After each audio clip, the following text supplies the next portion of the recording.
Look dangerous? How about this? This looks a little bit better, right? Good morning. Let's insert a commentary on this video that is clearly trying to raise the topic regarding whether intralumbar flexion or a neutral spine position is more or less dangerous when performing movement tasks associated with bending and lifting loads. Well, firstly, it is impossible to determine whether lifting loads either with a lumbar flexion or rounded back position is more or less dangerous than with a neutral spine position, because the primary factor that determines whether it's safe or not is whether the motion segments are remaining stable during the lifting task or during the movement task. Stability is a completely separate topic to the position of intralumbar flexion, extension, or neutral.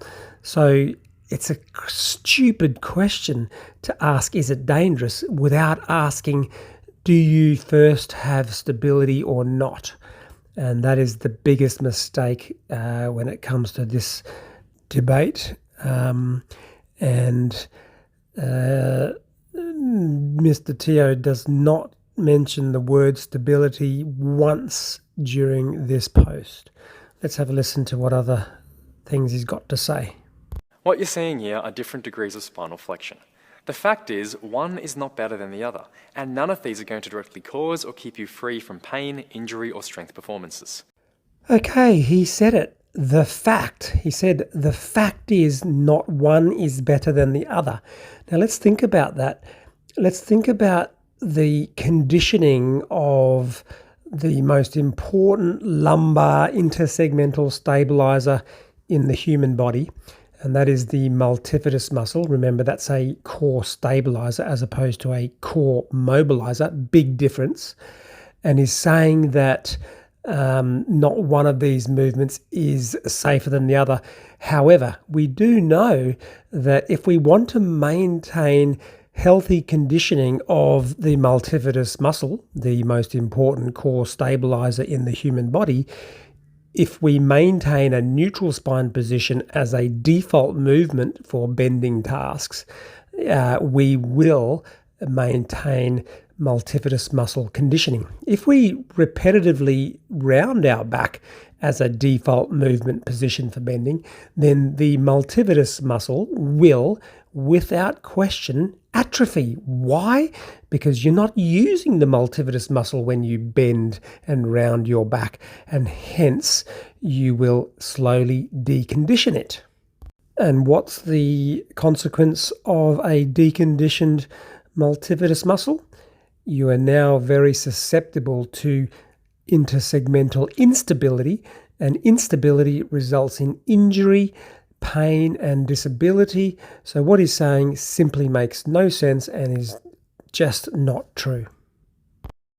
A lot of the research people reference for avoiding spinal flexion is performed on pig spines that have been removed from the pig and exposed to such extremes of motion that you or I are probably never going to achieve. Not to mention, as living humans, we can adapt and get more resilient over time, not degrade and break down like a dead pig spine. Okay, so what he's referring to here is the cadaveric studies using the cadavers of pig spines or sheep spines, putting them into cycling machines that stress the spinal motion segment in various ranges of kinematics that can give us some indication as to the structural integrity of the periarticular soft tissues. So we know that if we repetitively flex the spine, that we will create disruption to the disc annulus and hence the development of structural compromise and things like disc prolapses.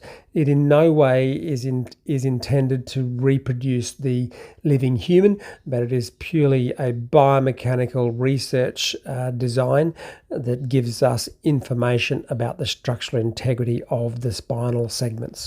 This generates unnecessary fear around completely normal movements and everyday postures that we see both in and out of the gym. Okay, what's Mr Teo doing here? He's being a bit of a clown, walking like a robot, and demonstrating, if not mocking, the concept of maintaining a neutral spine as default for simple tasks of daily living. And ironically, what is missing the point is that no one does that, and people already generally move poorly with intralumbar flexion, and the consequence of that is the lived reality of an epidemic of low back pain. It's one of the leading causes of disability in modern societies. So in actual fact, he's actually getting what he asked for. He's actually getting people moving without caring about the way they move. Maybe we should care about the way we move if we're going to start to make a difference to the epidemic of low back pain. Instead of creating fear and labeling these things as good or bad, we should focus primarily on what really matters, which is gradual exposures, smart programming and progressions, and optimizing recovery from as many avenues as possible. Okay, final little commentary from Mr Teo. It's just meaningless banter. It doesn't give any defined guidelines for someone who's suffering from debilitating chronic low back pain, whose life has gone down the drain, who is addicted to opioids, who cannot work, whose quality of life is miserable. And to just say those type of comments is absolutely meaningless to someone who's suffering badly. And it's clearly a reflection of someone who has not seen the really dark hole of patient suffering. This is what I do every day. I see patients in absolute misery. They need structured guidelines of how to recover. And these type of comments are absolutely useless and meaningless. The idea of gradual exposure to poor movement is just mad. That's just like saying, okay, smoking is okay if we gradually expose ourselves to smoking because that'll make our lungs stronger. Just does not make any clinical or scientific sense at all. So just start to think a bit more critically about this type of nonsense on social media. All the best. See you next time.